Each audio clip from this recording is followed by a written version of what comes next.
राधे कृष्ण आप सभी को। आइए आज सुनते हैं माता अन्नपूर्णा की व्रत कथा। माँ अन्नपूर्णा माता का महाव्रत मार्गशीर्ष मास के कृष्ण पक्ष की पंचमी से शुरू होता है। मार्गशीर्ष माह की पंचमी से शुरू होकर कुछ लोग इस व्रत को 17 दिनों के लिए करते हैं, कुछ लोग इस व्रत को 21 दिनों तक करते हैं। अगर ऐसा करना पॉसिबल ना हो तो केवल एक ही दिन यानी कि मार्गशीर्ष पूर्णिमा के दिन इस व्रत को ज़रूर करना चाहिए। माता अन्नपूर्णा के व्रत की कथा के अनुसार एक समय की बात है। काशी नगरी में धनंजय नाम का एक व्यक्ति रहता था, जिसकी पत्नी का नाम सुलक्षणा था। जब उसने अन्य सब सुख प्राप्त कर लिए थे, केवल वह बहुत गरीब था और यही उसके दुख का एकमात्र कारण था। यह दुख उसे हर समय सताता रहता था। एक दिन सुलक्षणा अपने पति से बोली कि स्वामी, आप कुछ ऐसा उपाय करो जिससे हमारा काम चले। इस प्रकार कब तक हम अपना गुजारा करते रहेंगे। सुलक्षणा की बात धनंजय के मन में बैठ गई और वह उसी दिन काशी विश्वनाथ भगवान शंकर जी को प्रसन्न करने के लिए बैठ गया और कहने लगा कि हे देवादिदेव विश्वेश्वर, मुझे पूजा पाठ कुछ नहीं आता, केवल आपके अधीन हूँ। इतनी विनती करके वो 2-3 दिन तक भूखा प्यासा ही वहाँ पर बैठा रहा। ये देखकर भगवान शंकर ने उसके कान में अन्नपूर्णा अन्नपूर्णा अन्नपूर्णा इस प्रकार 3 बार कहा। ये कौन है, क्या कह गया मेरे कान में। इसी सोच में धनंजय पड़ गया कि मंदिर से आते हुए ब्राह्मणों को देखकर कहने लगा कि पंडित जी, अन्नपूर्णा कौन है।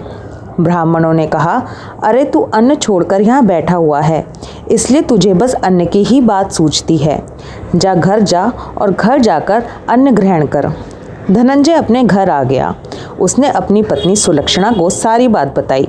वो बोली कि हे नाथ, आप चिंता मत करो, स्वयं शंकर जी ने आपको यह मंत्र दिया है। वो स्वयं ही प्रकट होंगे और आपको सारी बात बताएंगे। आप फिर जाकर उनकी आराधना कीजिए। धनंजय फिर जैसा का तैसा पूजा में वापस आकर बैठ गया। रात में शंकर जी ने आज्ञा दी और उससे कहा कि तू पूर्व दिशा की ओर चला जा। वह अन्नपूर्णा का नाम जपता रहा और आगे आगे पूर्व दिशा की ओर जाता रहा। उसने रास्ते में फल खाए, झरनों का पानी पिया। इस प्रकार वो बहुत दिनों तक चलता रहा। वहाँ उसे चांदी सी चमकती वन की शोभा दिखाई दी। सुंदर सरोवर था, उसके किनारे बहुत ही सुंदर झुंड बने हुए थे वृक्षों के। वहाँ पर बहुत सारी अप्सराएं बैठी थी, एक कथा सुनाती थी और बाकी सब मिलकर जय माँ अन्नपूर्णा इस प्रकार बार बार कहती थीं। ये मार्गशीर्ष मास की उजली रात थी और आज से ही व्रत का आरंभ करना था। जिस शब्द की खोज करने के लिए वो निकला था, वो उसे वहाँ पर सुनने को मिला। धनंजय ने उनके पास जाकर पूछा कि हे देवियों, आप ये सब क्या कर रही हो। उन सब ने कहा, हम सब माँ अन्नपूर्णा का व्रत कर रही हैं। धनंजय ने पूछा, व्रत पूजा करने से क्या होता है, ये किसने किया, ये कब करना चाहिए, ये कैसा व्रत है, इसकी विधि क्या है, मुझे सब कुछ विस्तार से बताइए। तब वो उससे कहने लगी, इस व्रत को हर कोई कर सकता है। 21 दिन तक ये व्रत किया जाता है। 21 दिन यदि आप ना कर सकें तो केवल एक दिन का उपवास करें। ये भी ना कर सकें तो केवल कथा सुन लें और प्रसाद ले लें। इस कथा को निराहार रहकर ही सुनना चाहिए। यदि कथा सुनने वाला कोई भी ना मिले तो पीपल के वृक्ष के सामने बैठें, पत्ते लें और उसके ऊपर सुपारी रखें, दीपक को साक्षी बनाएं और फिर ये कथा सुनें। यदि ये भी ना हो सके तो गाय, सूर्य, तुलसी या महादेव को साक्षी बनाकर कथा सुने। कथा सुने बिना मुख में दाना ना डालें। यदि भूल से मुख में कुछ पड़ भी जाए तो एक दिन फिर से उपवास करें। व्रत के दिन क्रोध ना करें और झूठ भी ना बोलें। धनंजय बोला, इस व्रत को करने से क्या होगा। तब वो अप्सराएं कहने लगी, इसके करने से अंधों को नेत्र मिलते हैं, लूलों को हाथ मिलते हैं, निर्धन के घर धन आ जाता है, बांझन को संतान मिल जाती है, मूर्ख को विद्या आ जाती है। जो जिस कामना से व्रत करता है, माँ उसकी इच्छा पूरी करती है। वो कह रही थी, बहनों मेरे पास भी धन नहीं है। तब वो ब्राह्मण उनसे कहने लगा कि मेरे पास भी धन नहीं है, विद्या नहीं है, कुछ भी तो नहीं है, मैं तो दुखिया ब्राह्मण हूँ, मुझे इस व्रत के लिए क्या आप सूद दोगी? तब वो कहने लगी कि हाँ भाई, तेरा भी कल्याण हो, और उसे भी इस मंगलसूत्र को दे दिया। धनंजय ने व्रत किया, व्रत पूरा हुआ। तभी सरोवर में से 21 खंडों की सोने की सीढ़ी हीरे मोती से जड़ी हुई निकल आई। धनंजय जय माँ अन्नपूर्णा, जय माँ अन्नपूर्णा कहता जाता और सीढ़ी पर चढ़ता जाता। इस प्रकार जितनी ही सीढ़ियाँ चढ़ता गया तो उसने क्या देखा कि करोड़ों सूर्य से प्रकाशमान अन्नपूर्णा माता का मंदिर है। उसके सामने सोने के सिंहासन पर माता अन्नपूर्णा विराजमान हैं। सामने भिक्षा के लिए भगवान शंकर हैं। देवांगनाएं चंवर डुला रही हैं। कितने ही द्वारपाल हथियार लिए खड़े हैं। धनंजय जाकर माँ जगदम्बा के चरणों में गिर गया। देवी ने धनंजय के मन का क्लेश जान लिया।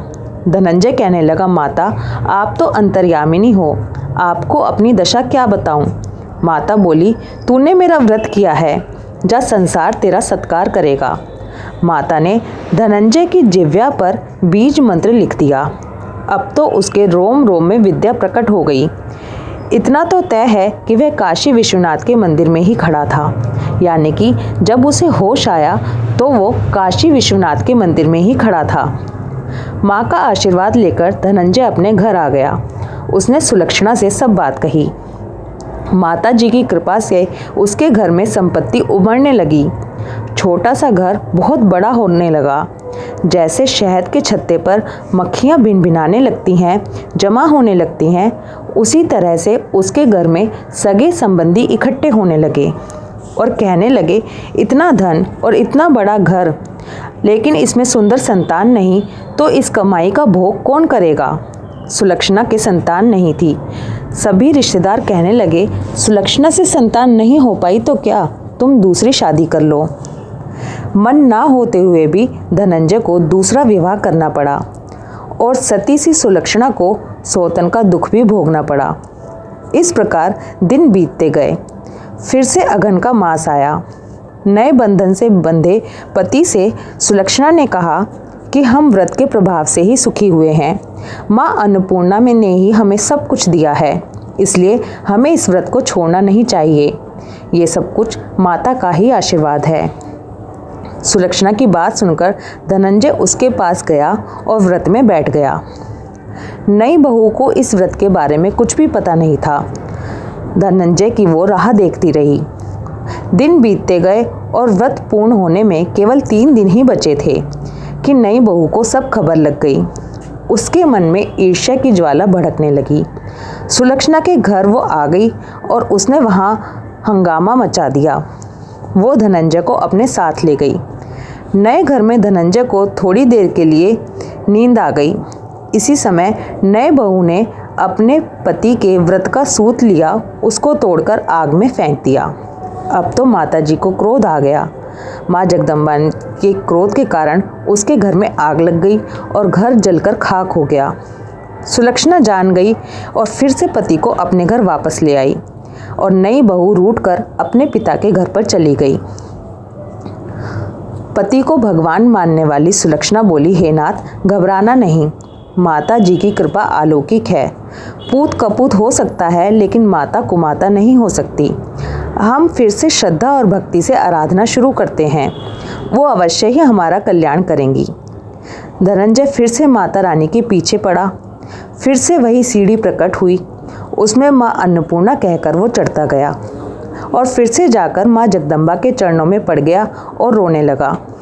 माता प्रसन्न होकर बोली, ये मेरी स्वर्ण की मूर्ति ले, उसकी पूजा करना, तो फिर से सुखी हो जाएगा। जा, तुझे मेरा आशीर्वाद है। तेरी स्त्री सुलक्षणा ने श्रद्धा से मेरा व्रत किया है, उसे मैंने अब पुत्र होने का आशीर्वाद दिया है। धनंजय ने आंखें खोली तो खुद को काशी विश्वनाथ के मंदिर में खड़ा हुआ पाया। वहाँ से वो फिर से अपने घर आ गया। उसने देखा सुलक्षणा को दिन चढ़ गए और 9 महीने पूरे होते ही सुलक्षणा को पुत्र रत्न की प्राप्ति हुई। गांव वाले आश्चर्य में पड़ गए। इस प्रकार उसी गांव के एक निसंतान सेठ के यहाँ भी पुत्र हुआ। तब उसने माता अन्नपूर्णा का मंदिर बनवाया। उसमें माता जी को पधारा, माता जी की प्राण प्रतिष्ठा की, यज्ञ किया और धनंजय को उस मंदिर में आचार्य का पद दे दिया। जीविका के लिए मंदिर की दक्षिणा और रहने के लिए बहुत सुंदर सा भवन दिया। धनंजय सुलक्षणा और अपने पुत्र के साथ वहीं पर रहने लगा। माता जी के यहाँ चढ़ावे से उसकी भरपूर आमदनी होने लगी। उधर नई बहू ने अपने पिता के घर जाने का ही फैसला कर लिया था। उसके पिता के घर में डाका पड़ गया। खाने के लिए भी तरसने लगे और भीख मांगने लगे। जब सुलक्षणा को इस बारे में पता चला तो वो उस पिता को और नई बहू को घर ले आई, उनके रहने का इंतज़ाम किया और खाने पीने की व्यवस्था की। सुलक्षणा, धनंजय और उसका पुत्र सुखी सुखी रहने लगे। हे माता रानी, हे अन्नपूर्णा माता, जैसे आपने उनके भंडार भरे, ऐसे ही कहानी कहने, सुनने और हुंकारा भरने वाले सबके घर में भंडारे भरना। बोलो माँ अन्नपूर्णा की जय।